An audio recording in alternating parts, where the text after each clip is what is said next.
Dhaabbatni fannoo diimaa Itoophiyaa naannoo Oromiyaa godina Qeellam Wallaggaa keessatti torban kana ambulaansotni 2 jalaa fudhatamuu isaa ibse. Dhaabbata kanatti dura taa'aan dippiloomaasii fi quunnamtii Dr. Solomoon Ali akka BBC'tti himanitti qaamni yakka kanaaf itti gaafatamu ammatti hin beekamu jedhan. Qeellam Wallaggaa ላይ ወደ 11 አምቡላንሶች አሉ። Qeellam Wallaggaa keessa ambulaansota 11 qabna. Isaan keessaa 2 haala nuti hin beeknee fi qaamoleen beekamneen nu jalaa fudhatamaniiru. Konkolaachistoota keenyatu ambulaansonni kunneen fudhatamuu isaanii nutti gabaase. Akka waliigaltee Jenevaatti kun yakka ta'ee ilaalamuun kan dhorkamedha. Seera Itoophiyaa keessatti yakka adabbii hanga hidhaa waggaa 5 irratti murtaa'uu danda'udha. Yakka kana qaamolee dhimmichi isaan ilaallatutti gabaasneerra. Bakka rakkoon nageenyaa jiranitti of eeggannoo nuti fudhannu jiru. Tokkoffaan bakka wal dhibdeen jiru yoo nuuf hin eeyyamamne hin seennu. Yoo waamichi nuuf godhame tarkaanfiiwwan of eeggannoo fudhannee ni deemna. Fakkeenyaaf alaabaa keenya fageenya irraa argamu mirmirsaa deemna. Tololtoota keenyaaf leenjii nageenyaa ni kennina.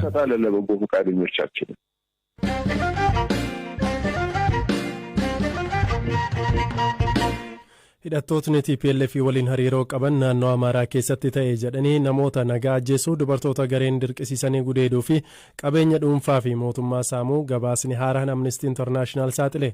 Dhaabbati mirga namummaaf falmu kun akka jedhutti dubartoota dirqiin gudeedaman keessaa ijoolleen hanga ganna 14 ta'an illee jiru jedha. Dhaabbata Amnesty International gaanfa Afrikaatti qorataa kan ta'an obbo Fissaa Taklee akkamiin akka qoranicha gaggeessan BBC'tti himaniiru. ወደ ቆቦ ላይ እንግዲህ ወደ 27 ሰዎች አካባቢ ይቀጥታ ቆቦ keessatti namoota 28 miidhaan saalaa fi aleellaan irra ga'ee dubbisne. Cinaa iddoo jedhamu keessa immoo namoota miidhaan saalaa irra ga'e 30 dubbisne. Gara Itoophiyaa seennee qorannoo gaggeessuudhaaf eeyyama waan hin arganneef karaa maddeen amanamoo bilbilaan arganneetiin kan qorannicha hojjenne. Qobbootti gaafa qaammee 4 fi 5 dhukaasa tureen hidhattoonni TPLF gara magaalittii deemuun namoota qe'eetti argatan ajjeesanii gaafas bulees akka itti fufe namoota ijaan arganii fi baqatan irraa dhageenye. Suuraa saatalaayitiin akka ilaalletti awwaalli haaraan akka naannicha jiru argineerra.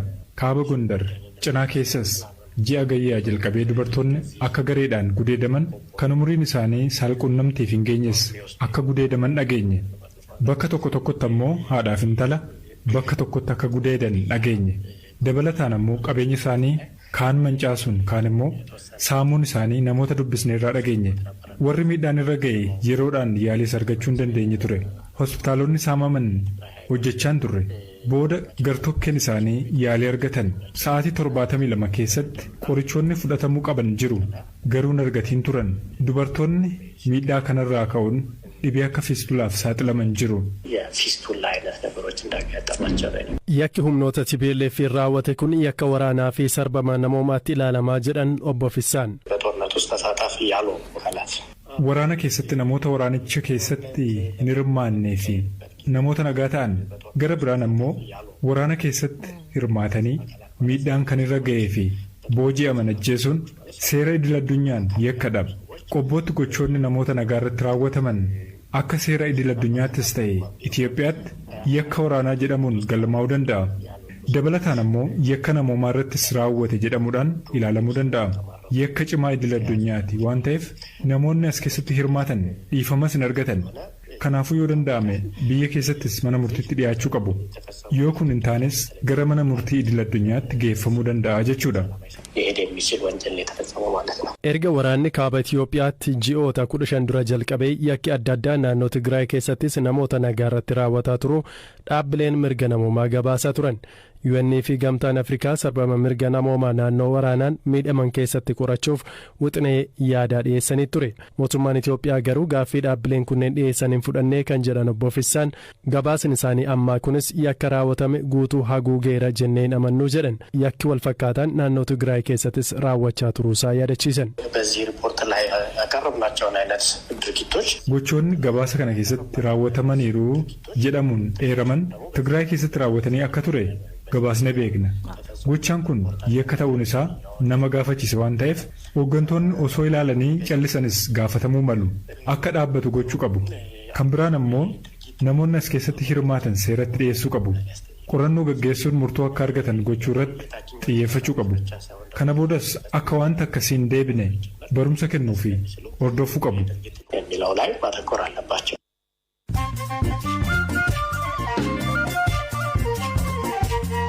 Sagantaa raadiyoo BBC Afaan Oromooti kan caqasaa jirtan oduuwwan gaggabaaboon sinitti hima. Hoogganaan fonqolcha mootummaa Burkina Faasoo pirezidaantii yeroo fi biyyattii ta'uun kakuu galan Pool Heenerii Daamiibaa sagantaa xiqqoo magaalaa Ogaadooggootti qophaa'e irratti olaantummaa seeraan nan deebisa jedhanii garuu yooma akka bulchiinsa siivilitti deebisan hin dubbanne. Haleellaa qindaa'aa Al-Shabaab Somaaliyaatti raawwateen namootni 5 ajjeefamuun 16 ol kan ta'an ammoo madaan. Poolisiin biyyattii haleellichi poolisii fi bakka sakatta'insaa irratti kan xiyyeeffate ta'uu hime. Al-Shabaab loltootni isaa bu'uufataalee waraana mootummaa haleeluun meeshaa waraanaa fi konkolaattota fudhachuu hime. Mootummaan Aljeeriyaa dargaggoota hojii dhabaniif miindaa kaffaluuf akka jedhu hime. Hojii dhabdummaan akka malee biyyattiitti waan dabaleef pirezidaantiin biyyattii Abdelmaajid Teebuune dargaggootni ganna 19 hanga 40 jiran ji'atti doolaara 100 argatu jedhan. Taphataan duraanii Zimbabwe Charles Yohane Afrikaa kibbaatti hojii leenjisummaa kubbaa miilaa fi tajaajila taaksii kennuu irratti bobba'uun hojjechaa ture ajjeefame. Obboleessaa BBC'tti akka himetti Charles jalqaba butamuun konkolaataa isaas erga irraa fudhatanii rasaasaan ajjeesanii jedhe.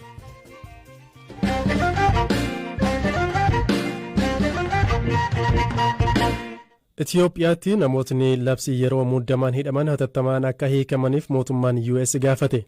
Mootummaan Itiyoophiyaa labsii yeroo muddamaa kaasuun isaa hojii gaarii ta'uu kan ibse mootummaan US garuu tarkaanfii kanatti aansuun namootni wayita labsichi ture hidhaman hatattamaan hiikamuu qabu jedhe. Firaafolii Dhugaasa. Ministeerri dhimma alaa US ibsa baaseen waraana Itoophiyaa keessatti gaggeeffamaa jiruu fi goolama siyaasaa uumamee jiru karaa nagaan furmaata kaa'uuf tarkaanfii mootummaan fudhate kanatti gammaduu ibseera. Ta'us garuu labsii yeroo muddamaa kana keessa hidhamanii kanneen osoo himannaan irratti hin banamin mana hidhaa keessa jiran hatattamaan hiikuun tarkaanfii ittaanu ta'uu qabaa jedheera. Hidhaan akkanaa yoo dhaabbate mariin biyyaalessaa hunda hirmaachisaa fi bu'aa qabeessa ta'e dhugaatti jiraachuu danda'a jechuun ibsa kana irratti eereera. Dabaluun ibsa kanaan mootummaan US Itoophiyaa keessatti waraanni hatattamaa akka dhaabbatu gargaarsi namoomaa danqaa malee akka qaqqabu akkasumas dhiittaan mirga namoomaa akka qoratamu gochuuf qaamolee dhimmi kun ilaallatu hunda waliin dubbachuu akka itti fufuus himeera. Koomishiniin mirga namoomaa Itoophiyaas paarlaamaan Itoophiyaa labsii yeroo muddamaa kanaa osoo yeroonsaa hin xumuramiin kaasuun isaa sirrii ta'uu ibseera. Mootummaan Itoophiyaa labsii yeroo muddamaa kana akka lakkoobsa Itoophiyaa onkololeessa 2014 irraa kaasee ji'oota 6 labsee kan ture yoo ta'u kibxata gurraandhala 8 2014 deebisee kaaseera. Mootummaan labsii kana kaasuunsaa waan jajjabeeffamudha kan jedhu koomishiniin mirga namoomaa Itoophiyaa namoonni yeroo labsiin kun ture hidhamanii hanga yoonaa manneen hidhaa biyyattii garaagaraa keessa jiran hatattamaan akka gadhiifamanis gaafateera. Dabalataan namoonni labsii yeroo muddamaan hidhamanii gadhiifaman waraqaa kana mirkaneessuu dhabuu isaaniitiin gara hojii isaaniitti deebi'uu waan hin dandeenyeef rakkoolee hawaas dinagdee hamaaf saaxilamaa jiraachuu akka adda baases koomishinichi ibseera. Kanaafuu namoota mana hidhaa turaniif ragaan mirkaneessu akkasumas ragaaleen barbaachisoo biroon hatattamaan akka kennamuuf namoonni hidhaatii gadhiifaman gara jiruu isaanii idileetti akka deebi'aniif haalli mijachuu akka qabus koomishiniin kun gaafateera. Labsiin yeroo muddamaa mootummaan Itoophiyaa biyya balaarraa baraaruuf jedhee labsee ture kun akka ka'uuf erga ji'a darbe manni maree ministeerotaa murteessee booda kibxata kaleessaa paarlaamaa biyyattiitiin akka kaafamu mirkanaa'e. Labsiin kun tibba hidhattoonni TPLF fi waboo walta'iinsa uumuun gara Finfinneetti dhiyaachuun dhaga'ametti labsame. Mootummaan labsii kana kan kaaseef haalli nageenyaa fooyya'uu fi dhiibbaan inni dinagdee biyyattii irratti fide hamaa waan ta'eef ta'uu eereera.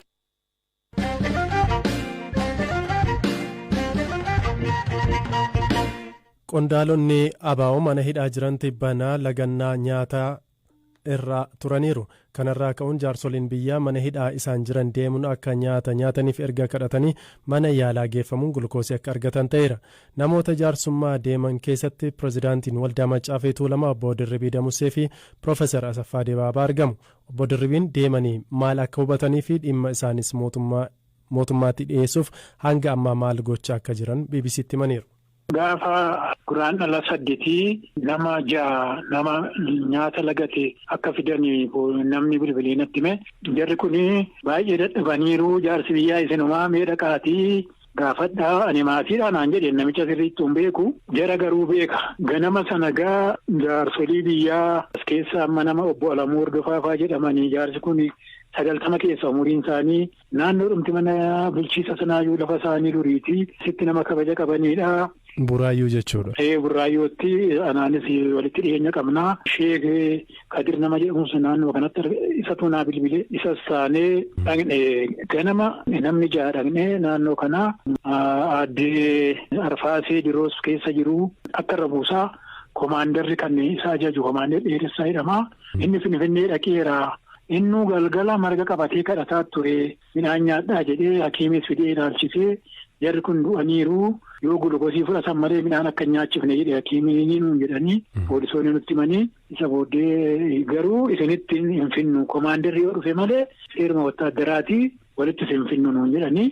Sa'aatii 8 isa jarri 2PM jedhan sanarratti amma namni nu daddabalamee 9 taanee dhaqnee komaandarri dheeressaanis dhufee wal qabannee hundi salgan keenyayyuu marga harkatti qabannee komaandarichi baay'ee barbaadeera maaliif jarri kun du'aniiru ani yeroon kan Jawaar faa Baqqalee faa afuran deebi'ee wanneen isaanii wal caala isaan sun cimoodha xiqqoo eegduu qabu natti fakkaata.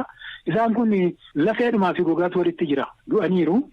Yeroon annaqu guyyaa salgaffaa isaaniiti. Dhaqnee marga qabannee kadhannee gadaa ol jirraatu dubbata. Isaaniin bakka bu'ee isaan baay'een isaaniin dubbatanii. Booda jilbeeffannee jaarsi waggaa 90 sun jilbeeffatee ciifnee midhaan lagachuun maal godhaa warri isin hidhan du'a keessanii hin jaallatu malee hin jibbuuyi.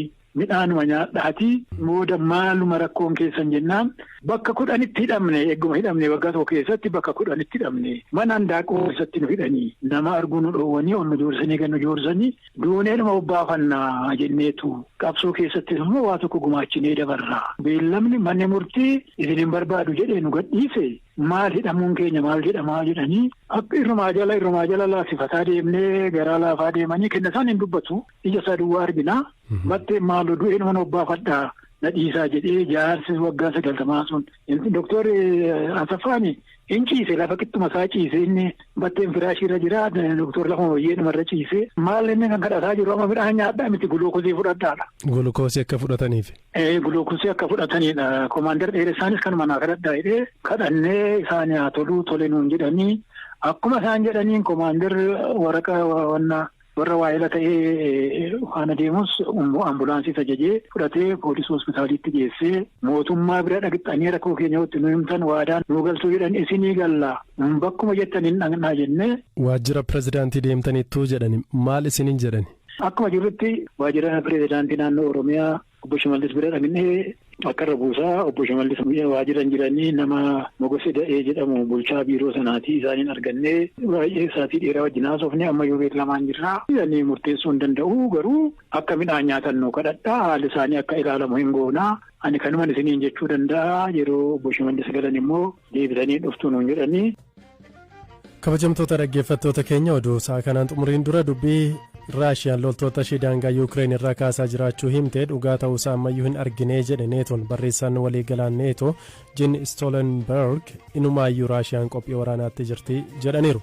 Sagantaa galgala kanaaf qopheessine asumarratti xumurreeti kan jiru kan isiniif dhiyeessan Zalaalam Taaddisaan ture qopheessituun Firaafolee Dhugaasaa boru walitti deebinaa halkan gaarii.